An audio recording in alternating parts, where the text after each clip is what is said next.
ఇంత నా కోసం పరిగెత్తుకొస్తే నీకు డబ్బు ఇవ్వనా?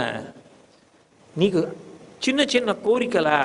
కాదు, నీ కోటాను కోట్ల జన్మల పాపములను దగ్ధం చేసి పారేస్తాను, నిన్ను నా యందు చేర్చుకుంటాను, నీకు ఇంతకన్నా ఏమి ఇవ్వాలి అంటట. అందుకని ముదా గోపీ నారీ వదన కమలా స్వాదు మధుపహ, అది శంకరాచార్యులు వారి ప్రయోగం.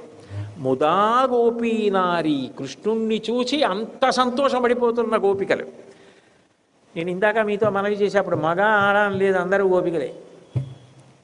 వెళ్ళి ఆ జగన్నాథుణ్ణి చూస్తున్నప్పుడు పొందుతున్నటువంటి ఆనందంతో కూడుకున్న ముఖంలో ఉన్న భక్తి మకరందాన్ని తుమ్మిదయ్యి జుర్రుకుంటట అందరి ముఖాల్లోంచి.